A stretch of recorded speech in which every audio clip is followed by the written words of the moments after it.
Hello, hello. We lost half the crew. They keep joining and rejoining. Let's see what happens here.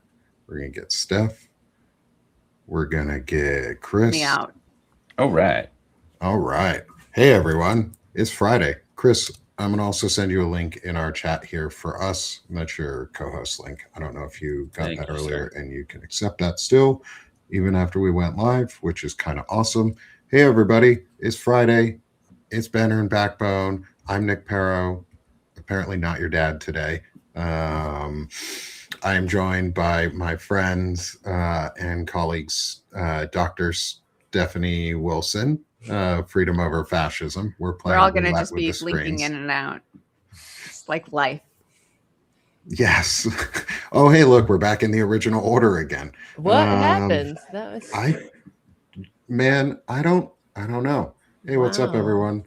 So we've got Stephanie Wilson with me, Tara Devlin of Tara Buster and Political Voices Network. How's it going, Tara? Nice to see you. And Chris Goldsmith of On Offense and all of the background that helped build the Veterans Fighting Fascism and Task Force Butler that helped build the Anti-Fascist Book Club that we're doing today. So, hey, Chris, how's it going? All right. I've got a new book to add to the reading list. It's not on the website yet, but Oh, sweet. To Catch a Fascist Oh, by cool. Christopher Matthias. It is everything that I've wanted every American to know for the last 5 years. It follows an infiltrator to Patriot Front and Oh wow. takes the history from it's a lot of history, but draws a direct line between Charlottesville and what's happening right now in Minneapolis. So, um, yeah, Maybe our plus next book. Maybe we just slot that Right. in as next because we I, haven't I, decided what the I next think book is yet. maybe, yeah. Well, Yeah. I just bought whatever. I'll read it anyway. Okay, Chris, you'll have to send me the link or the name for the book because I'll totally forget it. Yeah, I'll send Um, and that being said, hey y'all, it's the Anti-Fascist Book Club here on Banner and Backbone. We are finishing our series today on Strongmen by Ruth Ben Ghiat, from Mussolini to the present. Strongmen. If you have your own copy, it's worth following along. We've been reading for um, a while now. And yeah, so our next book will be To Catch a Fascist, will probably be our next book. Um, we'll see if we can all at least get copies before then, before next Friday. And we'll get our reading started there. But today we're finishing Strongmen. And the last two chapters, again, of this book are pretty timely, and of everything going on in the world. But before we jump in, Chris, can you remind everyone what the Anti Fascist Book Club is and what it isn't? Okay. Little man, go away. Please. Oh. Thank you. Go out.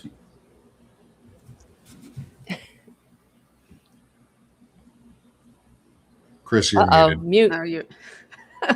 This is gonna I've be been a fun working tech remotely day. This is a since very- like 2015, so I have no excuses here. This is So the technical. Anti-Fascist Book Club is an excuse to get organized. The goal is to help everyday Americans who aren't, crazy people who've been studying fascism for years better understand the problems that we face, because you need to understand a problem in order to solve it. So if you go to veteransfightingfascism.org, the big project of that nonprofit is to teach people how to set up their own anti-fascist book clubs. It's not just a book list. We provide instructions for chapter leaders or club leaders to get started, to organize their first few meetings, list out their first few books, engage in key parts of debate and question and answer about each of the first books. And the goal of the Anti-Fascist Book Club is that you don't need us after you're done with like your first 6 meetings or so. Our objective is to make it so that this is a decentralized anti-fascist network across the country, because focusing on fascism that's just in Washington, D.C. is not enough. You have to focus on the fascism that is in your local library, your school board, and all other local government, because that's where it has the greatest impact on your life and the life of your family and friends. Awesome. That's Thanks, awesome. Chris. And so let's talk fascism. Let's talk strongmen, and let's talk the final two chapters of strongmen. So we are on chapters 9 and 10, I believe it is. Resistance and endings. Yes. Yeah, resistance and endings. And these two chapters fit really, really, really well into some of the discussions I've been having around masculinity, or all the discussions I've been having around masculinity, because basically these chapters encapsulate what strongmen use for toxic masculinity to oppress everything else. And that's sort of what we're living through right now, is toxic masculinity as policy. And it looks like the SAVE Act and other things that waiting to disenfranchise voters who are not male and typically white or Christian, because they keep their last names. Men never change their names. Oppression comes in a lot of different forms, and Jim Crow re-exposes itself in modern ways. And I think these chapters are really timely for that, because of the discussion around masculinity and these the national myths, and the hyper sexualization of everything. What are your guys' thoughts on that? That's a lot. I just think that where, this, like you're saying about the hyper masculine zeitgeist that we're having to endure now, it feels like we're backsliding in so many ways, that women have come so far. And then, of course, with the overturning of Roe, where, the future generations, or the current generation, doesn't have the same rights as their mothers had. And there's this whole trad wife, movement happening. And I just think that it's like this is a sign of the times that we're Trad wife goes even deeper too, with the soft girl stuff, which is for the kids. that? It's I never heard trad of that. wife stuff focused at children. Oh, that's awful. No. Yeah, you should look into it. It's Soft part girl. of- Well, this is what soft I'm girl. talking about. It's like Soft girls and trad wives. it's very insidious the way it seeps into the culture. And then you had just mentioned the SAVE Act, and the Republicans are pushing this this voter law that will disenfranchise women who change their names after they get married. And if your name isn't the same as it was on your birth certificate. And they're not promoting it like that. They're talking about how, who doesn't love voter ID? That seems rational. Voter ID is somehow, something that we can all get behind. But that's not what it's about. So it's the same thing what we're talking here, like all these movements, all of these insidious little creeping backwards that get into, people say, like, for example, I have a friend that, Republicans are trying to roll back child labor laws, and they've been very successful in certain states. And a friend of mine was like, well, what's so bad about that? He's a Democrat too. And teach kids responsibility, personal responsibility. Well, isn't that wonderful? It's like, who can't get behind teaching kids responsibility? But that's not what it's about, because it's not going to be the kids of the rich that get, that have to go work in slaughterhouses. It's going to be the poor, and it also reduces, it floods the labor pool, and and this is, it makes adults have to compete with children for wages. And then they get away with, one of the Republicans was pushing, paying them a training wage. And so they're not even paying them a living wage. So, it really is a testament to how we've lost the narrative in a lot of ways. So, and that we have to get it back, because the Republicans and the fascists are winning, it seems to me, the messaging game right now, especially with when you have women and young girls who are, buying into this bullshit. Yeah, this is wonderful. I want a man to take care of me and all that. Well, isn't that great? But if that's your choice, okay, but that doesn't have to mean you make the choice for every other woman, and then they start codifying it into law. And history is not linear.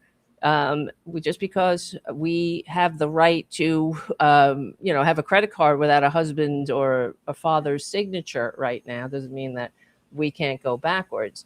And anyway, I'm having trouble with my audio. I hate to admit it. It's not working too well for me. So It sounds fine on us. okay. At least to us. Okay. At least to me, it does. Just saying it because we were having, this is like a tech from hell day. Yeah, So. but the whole trad wife and like soft girl stuff is really, really insidious. Is you said a keyword? It's really insidious because it's not something that's like on its face dangerous sounding. In terms of like trad wife on its face, when they promote it culturally, was not dangerous sounding. It was just, hey, I like wearing these old style dresses. I enjoy cooking. I'm gonna promote myself just as an individual. And then it became, here's also all my religious stuff that comes with it, and here's all my trauma dumping that's coming with it. And like my family lived through that in some ways, not on purpose. And like having friends who were very Mormon during COVID, like that was our friends group, was 3 Mormon families. You get to see what that looks like kind of on the inside of those who are Mormon, but aren't like the hyper Mormon on the outside where they go around and they walk door to door to door to door, but are Mormon enough that like their views on certain things, like sexual orientation or friends group, how wide it can be and who can be included in that friends group. They introduced us to that trad mentality and like that trad style more naturally and more at home than say online. And it teaches your girls some really bad habits, like really dangerous things. I think it's actually genius because it's talking about politics without mentioning politics at all. And we haven't figured that piece out. And I mean, sometimes like Andor is doing the same thing, but it's not the same as like getting into your home. I'm just reading up on the soft girl. Soft girl aesthetics is a Gen Z TikTok popularized subculture circa 2019 that embraces a hyper feminine, cutesy, and tender persona, heavily featuring pastel colors, 90s or Y2K fashion, and dramatic makeup. It prioritizes self-care, emotional well-being, and a relaxed, slow-living lifestyle over the hustle-driven girl boss culture. Oh, fuck that. Popularized by influencers like Ariana Grande. Really? It emphasizes vulnerability and joy. Joy. Really? Ariana Grande, though? Right. Anyway. So that's like so insidious. Yes, because fascism in its core is just like conservatism. Really, it's a hierarchical ideology.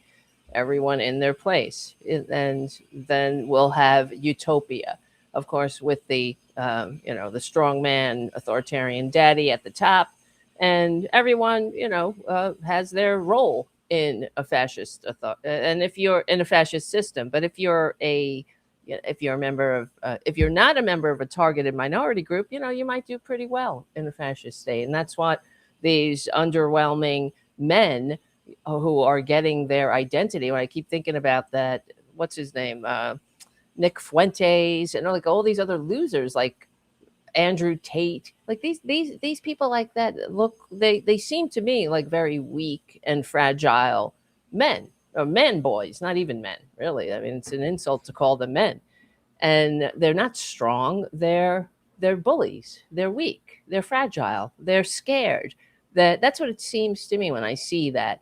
That's what I read, not, oh wow, this is a master of the universe. This is somebody who is trying too hard to overcome what they're not. And especially with Trump too. He's the same thing. He's the same. I mean, he was born on third base, thinking he hit a triple. I mean, even just that disgusting meme that he posted yesterday with the Obamas as monkeys says it all, because he is not fit to lick the Obama's taint. That is for sure.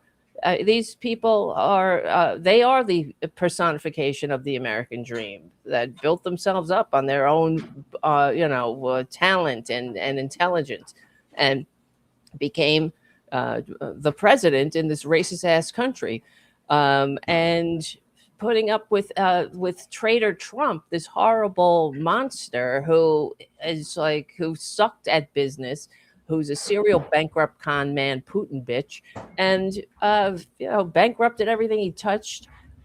He and was bad at multi-level marketing, vitamin scams. I mean, he's just like a loser. And to do that, to say, because what he's saying is, Obama's get in your place, you are subhuman, you're not in the list of the hierarchical order, you're beneath, regardless of who you are and what your talent is. And that's supposed to be, I mean, this country is supposed to be the antithesis of that, right? We're supposed, what about a meritocracy? Of course, I know that's all bullshit. But this ultra nationalistic, this white grievance politics now, I mean, it's all fits perfectly into the fascist project, because that's what else do they have? The grand experiment in liberal democracy is the antithesis of what they're trying to inflict on us. And we really have to keep calling it out, because they are trying to steal the midterms. We see it in plain sight. So if they're successful, we're in big trouble. That's for sure, I think. Chris? Well, let's start with them stealing the midterms. This is something that I feel like was taboo to say a year ago. But I think that finally elected Democrats with significant influence and experience are actually saying it out loud now. Senator Mark Warner of Virginia, he's the co-chair of the Intelligence Committee. I'm pretty sure Senate Senate Committee on Intelligence doesn't have a chair and a ranking member. I think it's chair and co-chair. He has been talking openly about how it appears that Trump is going to be trying to put in position ICE to intimidate voters as elections come up. And that's not just November, that's primaries. So the Democrats this week came out with a list of 10 demands. These are the 10 things that need to be done, need to be in legislation in order for them to agree to continue funding DHS. And among them are things like removing masks,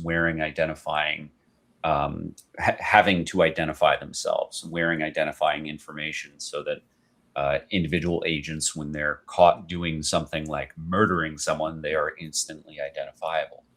And we don't have to play these games where we have to, have to be investigative researchers to figure out who did it. But there's nothing in there that says ICE should not be allowed near polling stations, or ICE should not be allowed to use, or should not be on the fucking street anytime near election, or 100 feet from an election, like they do with being able to politic. Yeah. And I think that I'm glad that elected Democrats are moving in the right direction and starting to take this seriously after we saw let's see 2 Americans get murdered. But they're not anticipating the threats in the future. They're only dealing with with the threats we've already seen, and that is not sufficient. And they're on defense, not on offense. Always, though, right? Doesn't it seem that way? Always. Well, it seems like they have this list, but I don't trust them to actually fight for it. I mean, the track record says they'll get to the, whatever it is, 10-yard line and go, why don't you just take it? We came up with a deal, compromise. Right. And I think, everybody here on Substack is screaming about it, but I think there's such a big disconnect between the Democrats, the federally elected Democrats, and the grassroots, and also most of the state people are, I think, separated from the Washington people. And I think they view us as sort of like, almost like pat the grassroots on the head and yeah, you're cute, and yeah, you'll vote, but mostly you don't matter. And yet it seems like we can't count on them to kind of stick to any position. Yeah. So Gort Frog in the comments is asking why state and local police are not arresting ICE officers for assaulting citizens. I think that's a very good point. And I had the opportunity to speak with Mayor Fry not long ago of Minneapolis, and I addressed this with him directly. And I said, my background, my specialty is locking up neo-Nazis, using existing laws to simply just tell law enforcement and elected officials, this is already the law. All you need to do is apply it, right? That is, it's not special. It's reading comprehension. So I addressed this directly with Mayor Fry and said, listen, Minnesota, the state of Minnesota, has its own anti-KKK act, like many states around the country do, that ban masks in public. Now, case law had, during 2020, all the Republicans and all the MAGA came out and sued and said you're infringing on our rights, making us wear masks for COVID. This law that's on the books is unconstitutional. These laws did not get struck down. The case law said, okay, well, there's clearly there's a medical need, there's a societal and health need, so these laws can stay in place.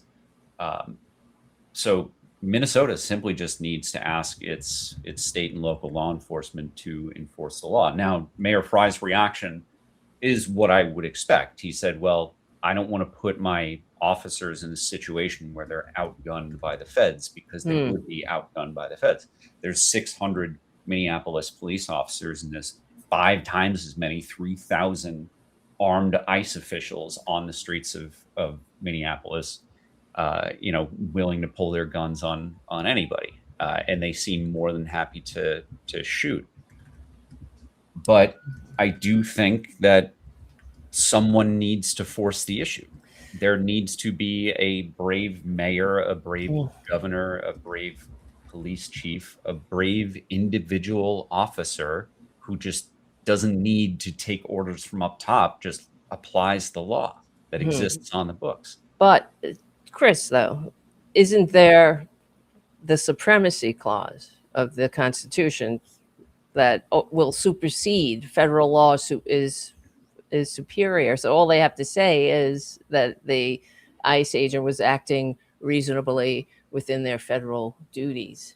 It's a court battle worth having. I'm not. Yeah, I'm not I saying that agree. they should get in a I shootout. agree. They should they should do it. I think they should just do it and force the issue and just do it as a sign of we're not going to take this shit anymore. I mean, the intention of the KKK acts were, and they all have various names, but these anti-KKK acts were to unmask the KKK, because when they have masks on, fascists are willing to break the law, but as soon as you take the masks off, they are far less brave. Of course, making it yeah.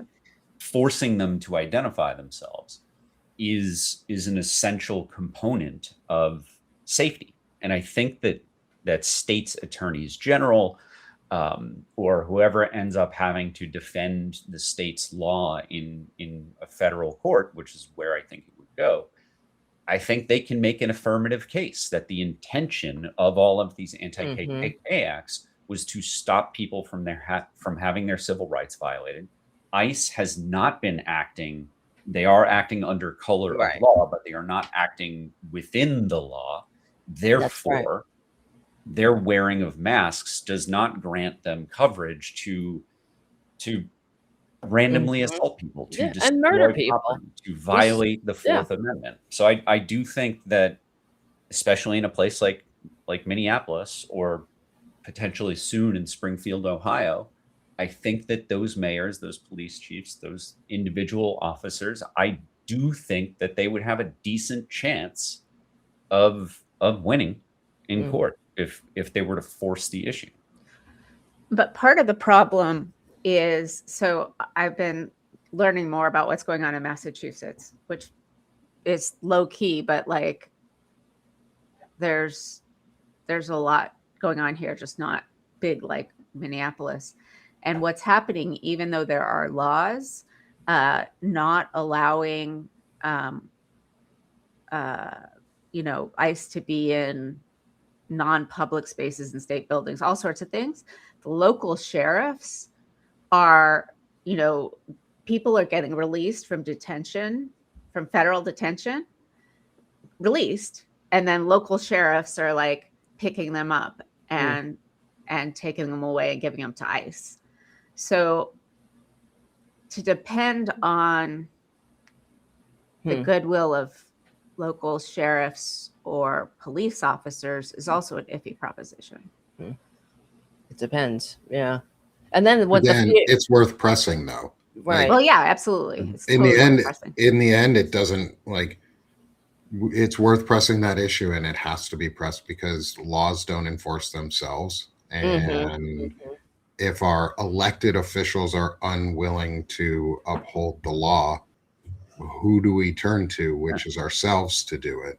And so we force the elected, we try and force our elected officials to do it. We get sheriffs are elected officials. Like, if you don't like your sheriff in the end and they don't end, say, the 287G agreements, or your local police chiefs that are elected officials as well, anyone who's in elected office who says maybe has a 287G agreement with ICE to do immigration enforcement through the police force, is vote them out, is have someone run against them and make a great case and vote them out and force the issue. Because if they're not going to do the job to protect the community, make it known that they're not doing it.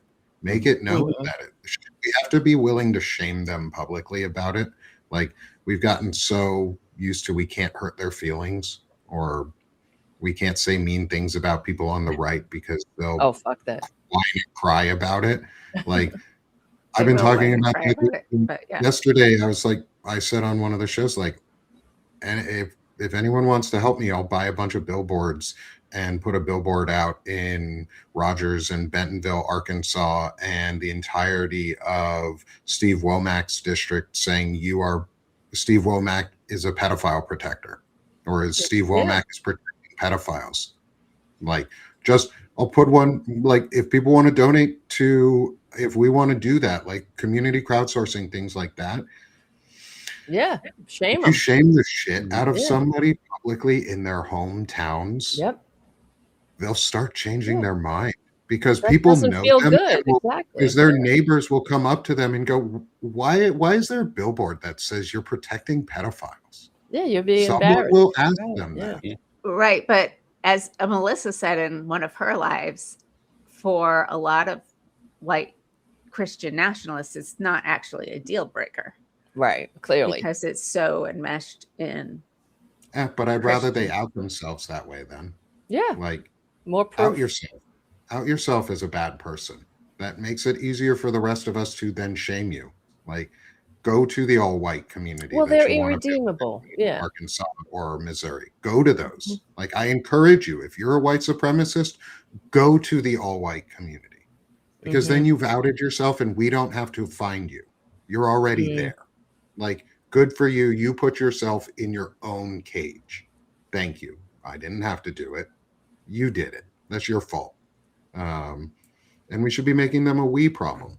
Oh yeah, actually, this is a good segue into that to fight some of this stuff, because there's like, how do we get about locally organizing for voting?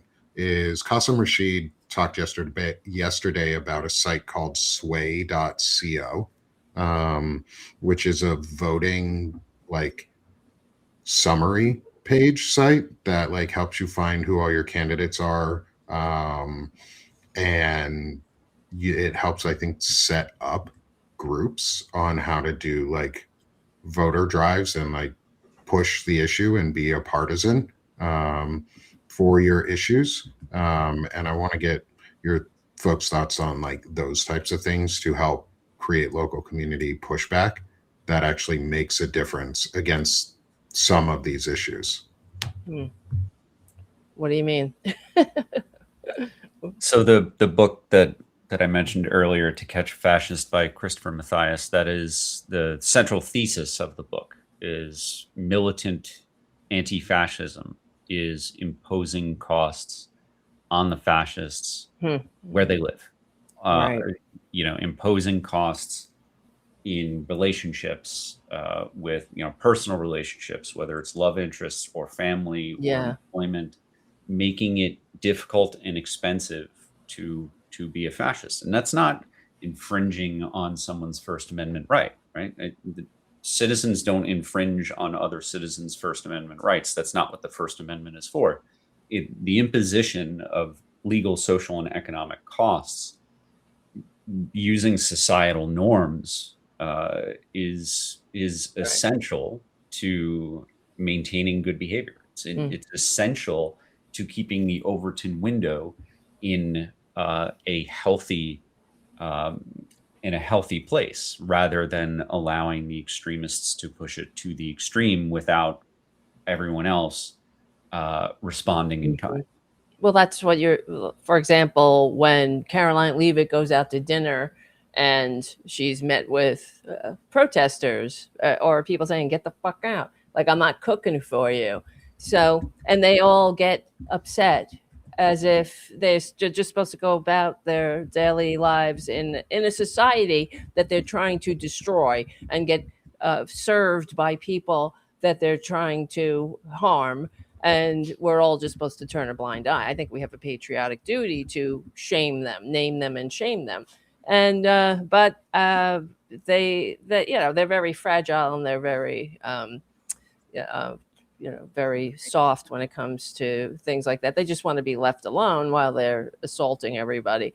But I do worry a little bit about the optics in a way, because they're very good at twisting the message. So we have to be, I believe, very I don't even want to say that word strong, because that's what I hear, that fucking baboon in my head, because everything is strong with him, very strong vote, very strong signature I put.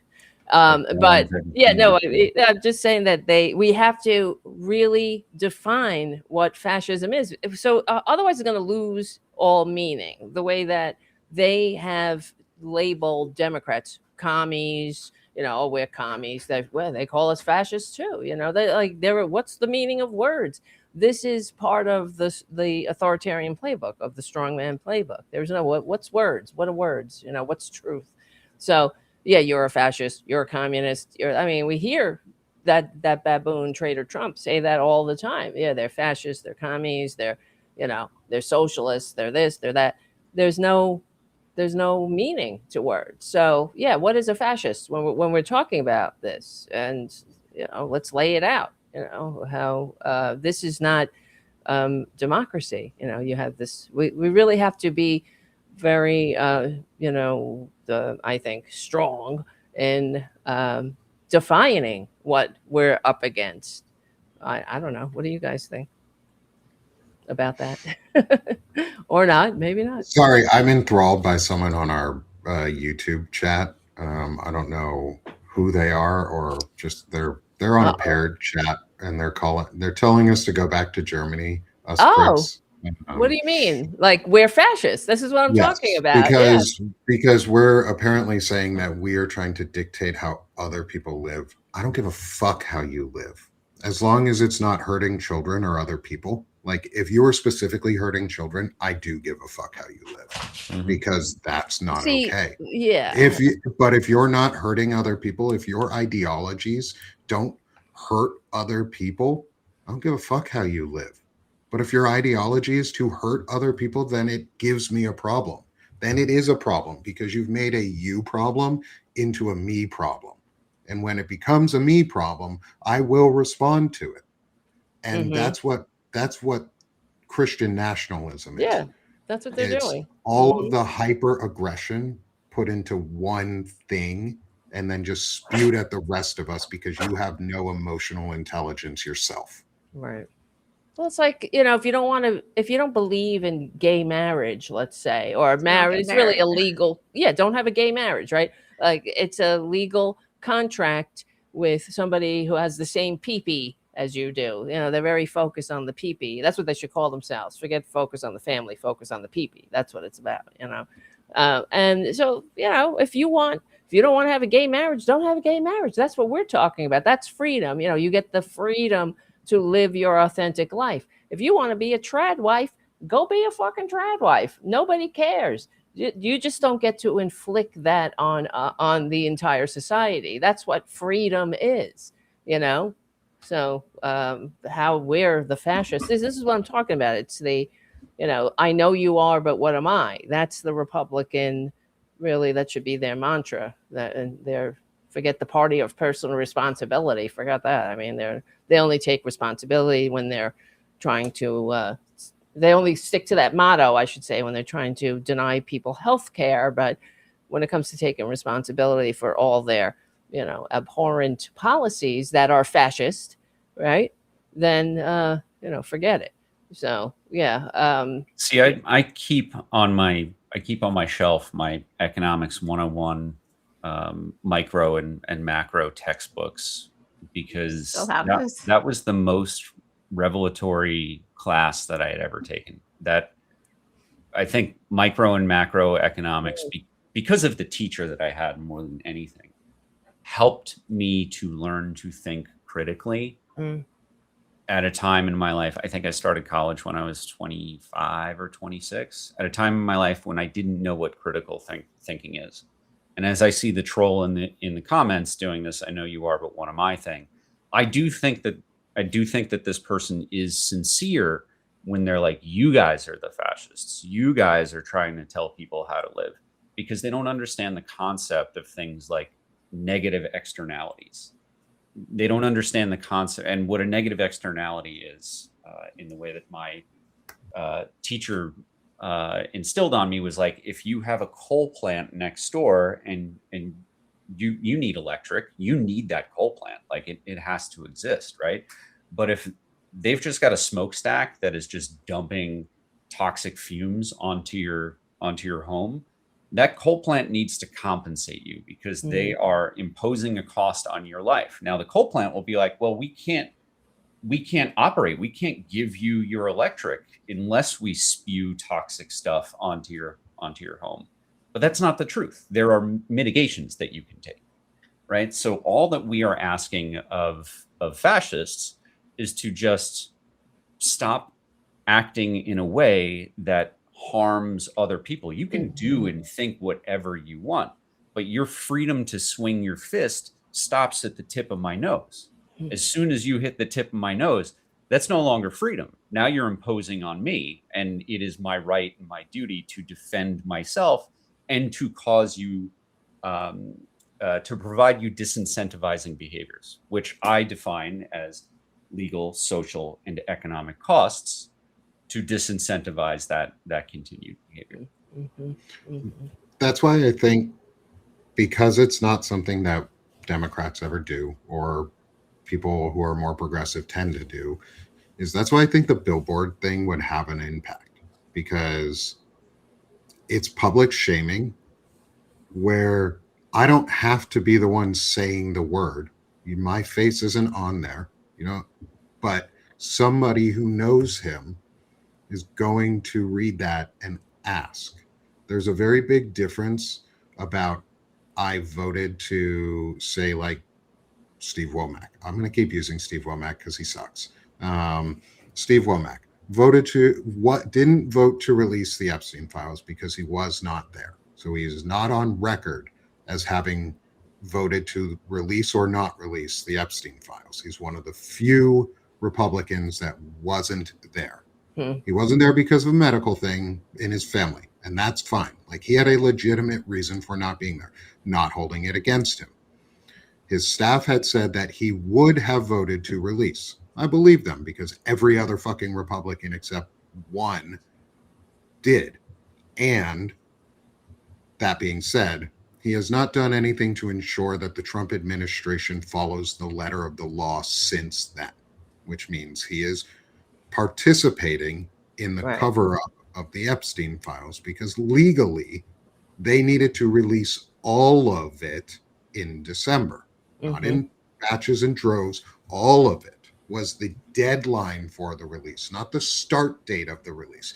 That was the deadline, the legal deadline, and they have been in violation of a brand new congressional law that was approved by everyone except one member and signed into law by the president with no Well, because complaint. he knew that they were going to. No, I understand. I mean, well, that's the whole. It's on us now, because if you're not actively fighting against white supremacy or actively breaking down patriarchy or actively anti-racist or actively anti-fascist, you're on their side right now. Because your inability to act furthers their ability to go forward. And it hinders us. You're in the way. Well, so I think doing the things like the public shaming gets people off the sideline. The public, they're not expecting billboards. No. They're not expecting billboards in Missouri, in Arkansas. Like, Fred Wellman has a campaign in Missouri. If Ann Wagner just started having billboards come up that said Ann Wagner is protecting pedophiles, I bet you Ann Wagner would get some phone calls back home from people. Like, well, they're you put that shit up in St. Louis, that's a heavy traffic area. Hundreds of thousands of people see that billboard, and they get to go, is my congressional member protecting a pedophile? I didn't realize that. That's all you have to do. Change people's mind. Yes, and we need to remind everyone that the excuse for not releasing the Epstein files was that they were redacting the names of the victims, which they did not. They had a deadline which they were supposed to meet. I know, but they don't get to use that excuse. They released this is what's so disgusting. They released the Epstein files, whatever the ones so far, with the perpetrators' names redacted and the victims' names and photographs, some of whom were nude as children in these photographs. Disgusting. They released them unredacted. So these women now, girls at the time, are being harassed by the disgusting maggots out there because their names were not redacted. I mean, they're just being re-traumatized and abused by this filthy fascist Republican Party. It's absolutely disgusting. And that's why when the baboon released that picture of the Obamas, and where's the Republican Party? I know. Oh, Tim Scott said, this better not be real. Oh, what a strong statement. But they will continue to support this horrible, abhorrent waste of human DNA that has no business being anywhere near the halls of power. That's because they're complicit. Yep. That's because so many of them are in those files. Right.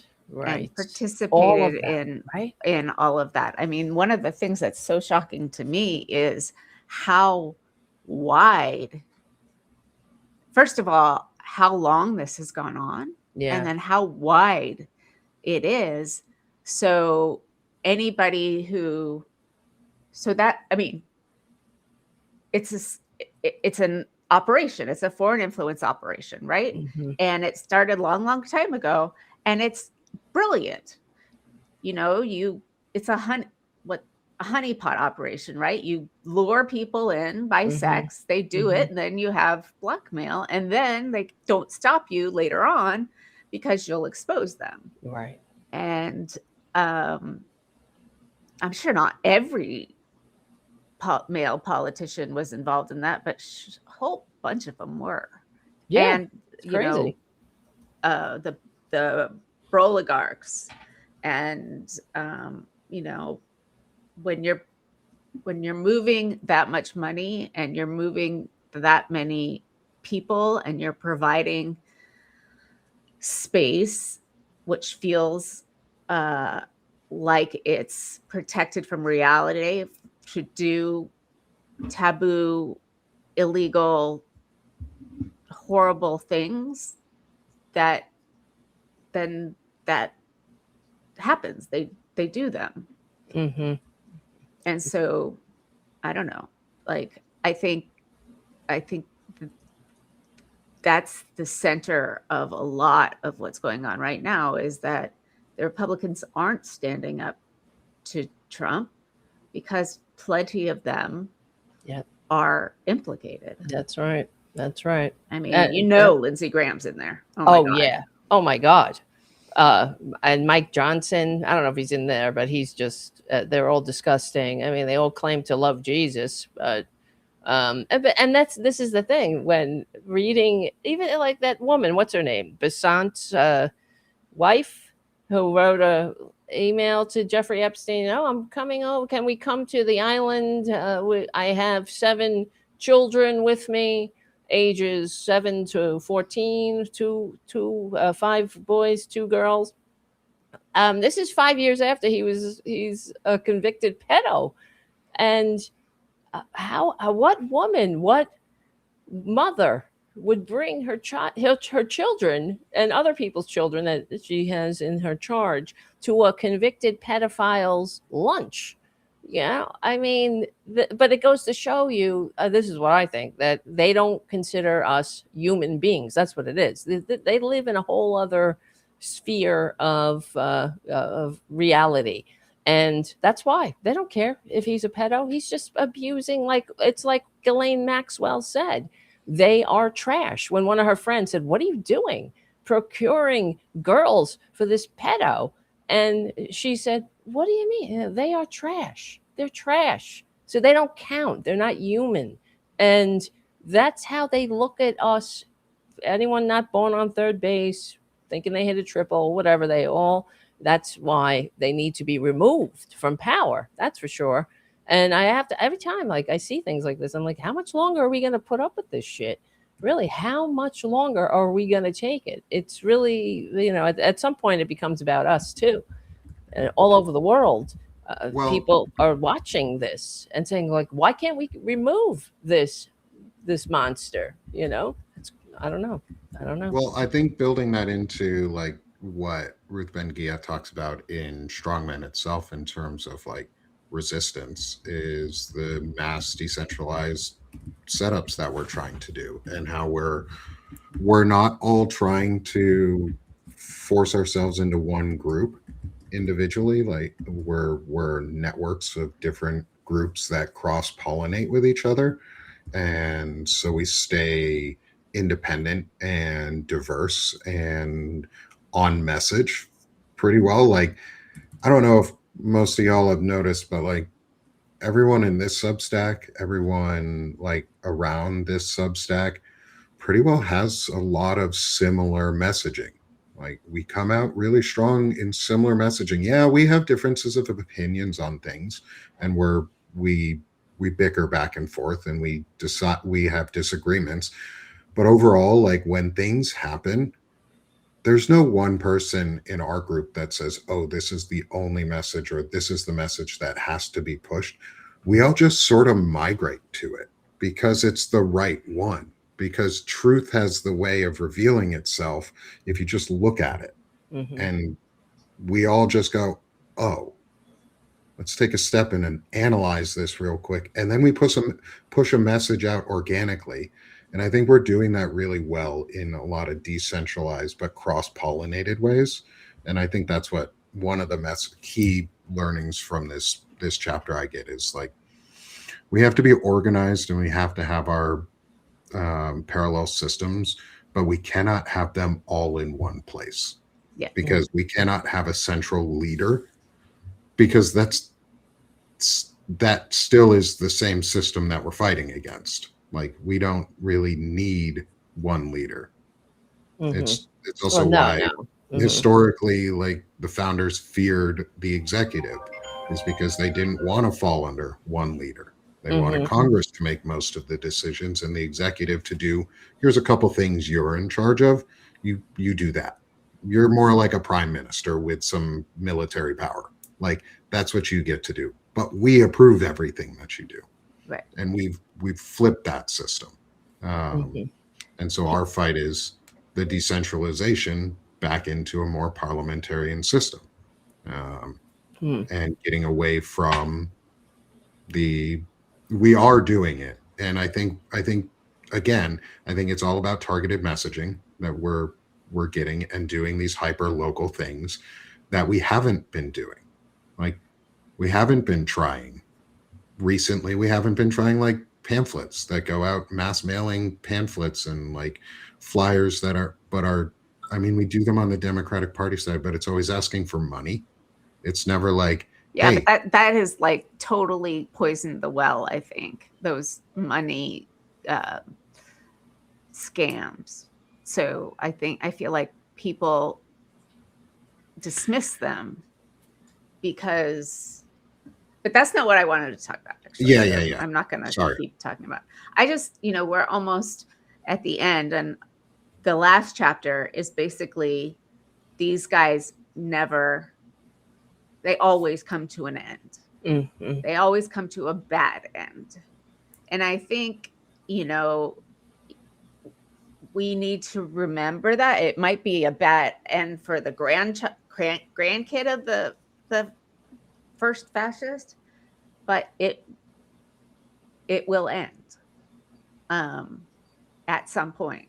And not because it'll end organically, it'll end when we fight it enough that public opinion and power is on our side.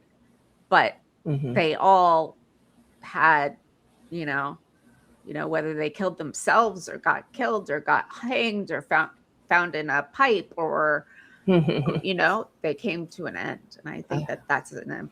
I hope we find him in a hole. Please, that'd be amazing. Well, that's what he's building right now.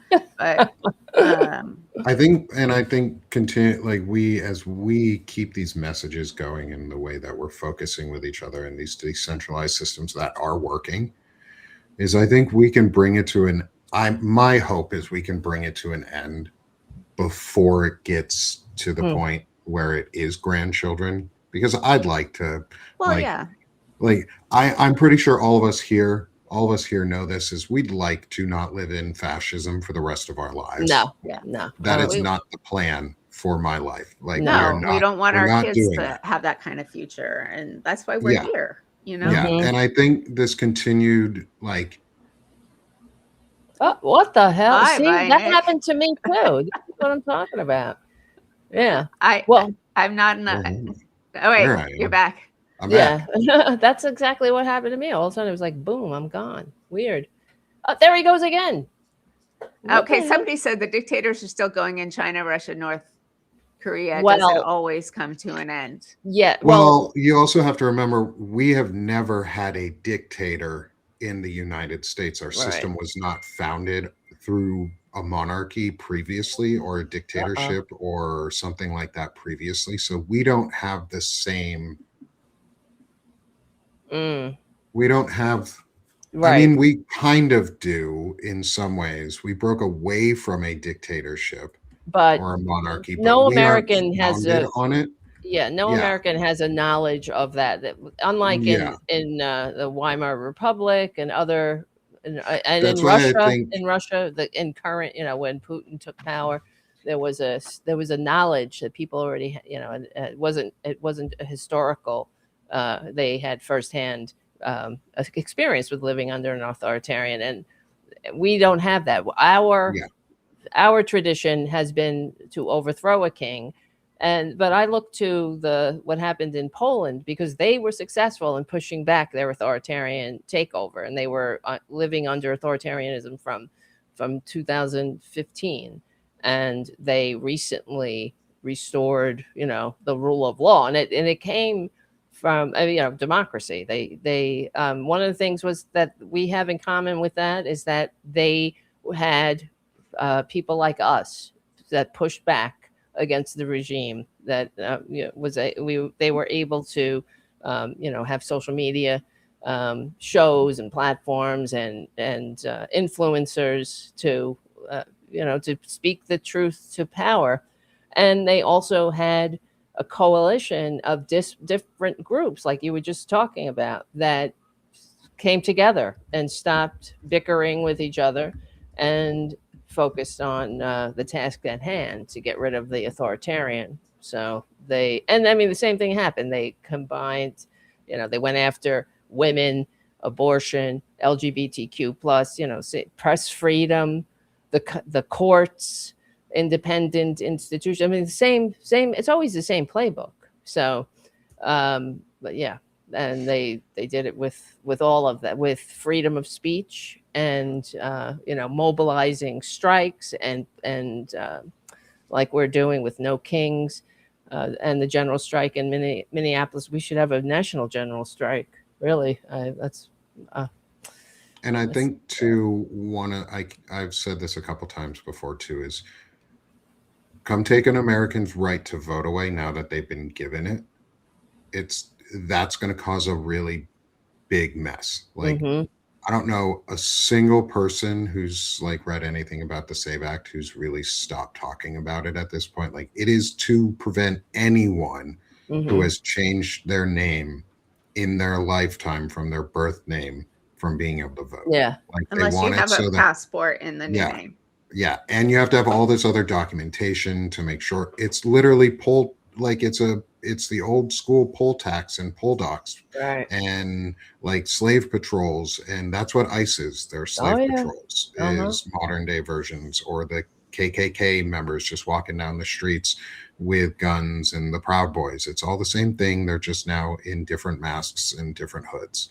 But the SAVE Act is like, to me, is the thing that is going to escalate the tensions the most in America at this point. Mhm. Because I don't know a single person who's going to shut up if you say, hey, women, you can't vote anymore. I sure as hell know that my wife is going to be mad as fuck more than I am. Like, I'm mad about it. Like, I'm not externally showing it right now, but like, take an American's right to vote away, because that is the one thing we, at least white Americans specifically, Mhm. have always had, especially men. And there are a lot of white men who'd be impacted by that. There's a lot of white men who feel the impacts of that. The troll earlier asked for an example of how does it impact me? How'd you make a me problem? You problem a me problem? Shut the fuck up! Is you turned voting into a me problem. I don't want to manage my wife's vote. I don't want to be responsible for managing my wife's vote. I don't want to be responsible for managing my daughter's vote. I want them to have the management and the accountability and the consequences that come with voting themselves, because that's their fucking right. Because I have that right, and it's guaranteed to me, which means everybody else should have it too. So come take my wife's and every other woman or trans person or gay person who's changed their name, or non-binary person who's changed their name, or what have you. Come try and take their right to vote away, because that's the one thing Americans have never stood to take away. We've given it, but we've never taken it away. Mm. This would be a first.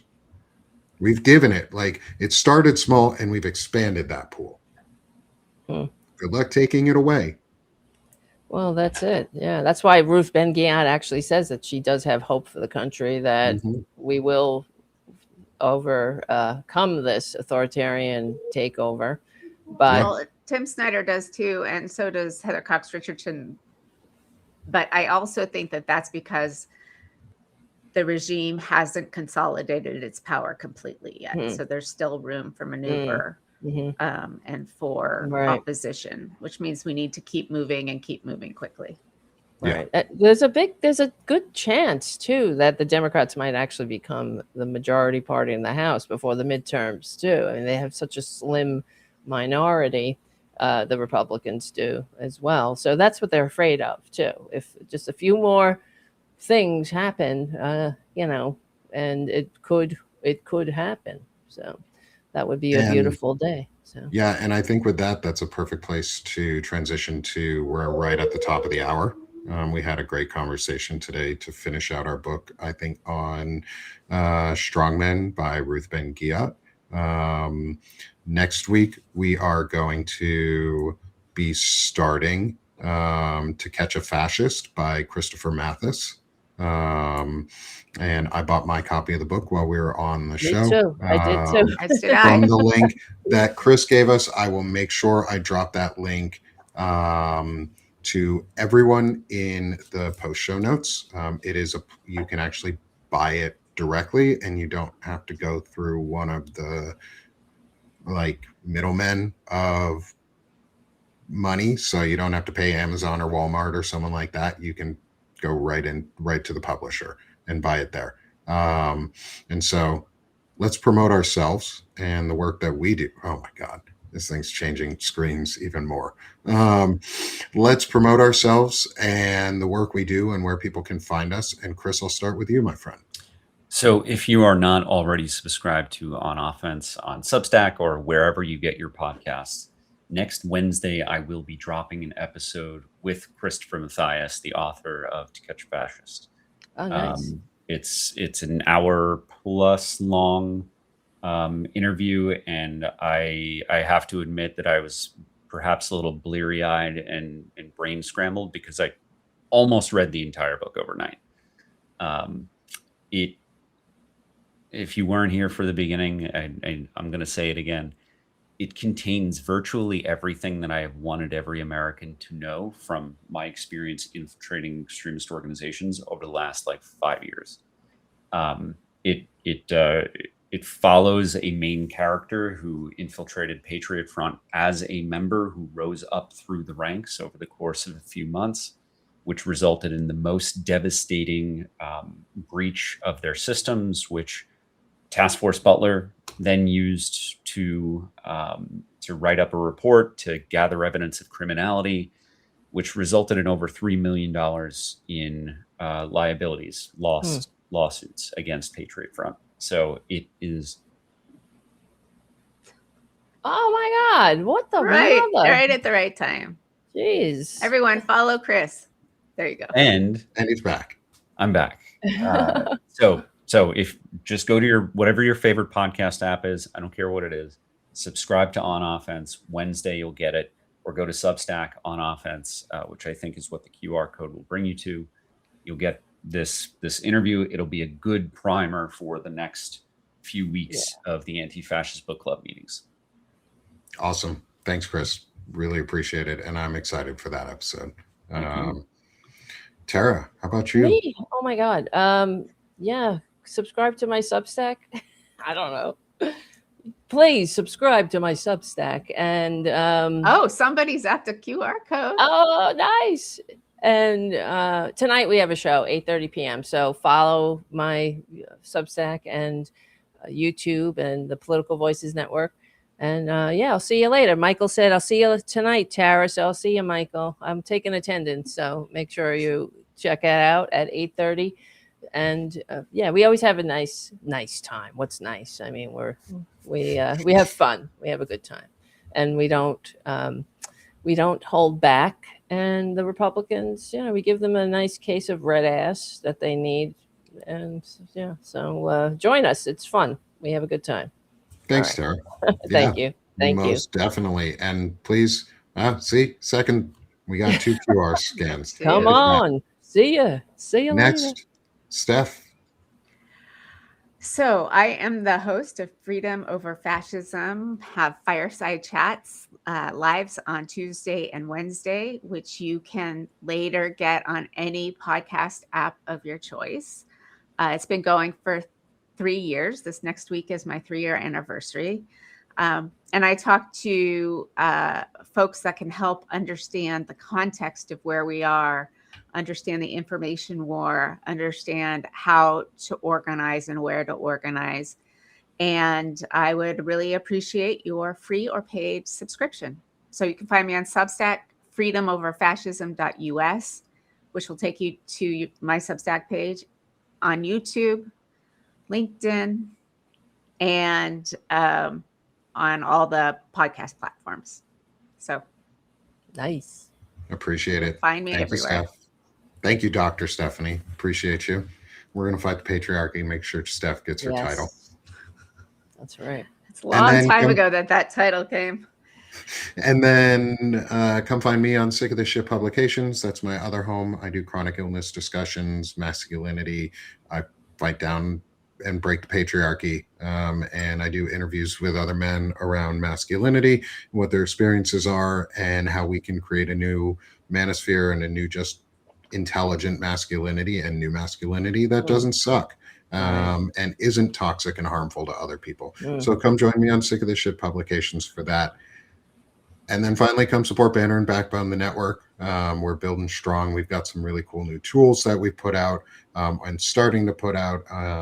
We're working on some really fun stuff for the contributor side to help make the lives easier for our friends and for anyone in the community who wants to become a contributor and do things in a more in a free and tool like easy automated way that you don't have to pay for, that isn't owned by like massive billionaires. In turn, like we want to give people tools and access, and we're building a great coalition of friends who are helping us get there.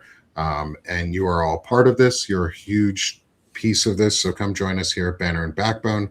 Come check our new website out, broadbanner.com, for the network calendar and affiliate cards. You'll see some familiar faces show up on the affiliate cards, and they will have links to your favorite creators and their channels and those who are associated. And we're going to be working on adding and making sure we've got everyone in there, all their links.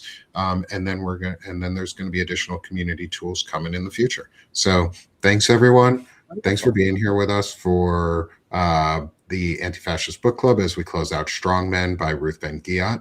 Next week again is To Catch a Fascist, where we start with Christopher Mathis.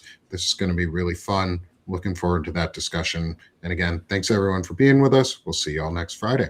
See you soon. Ta-ta.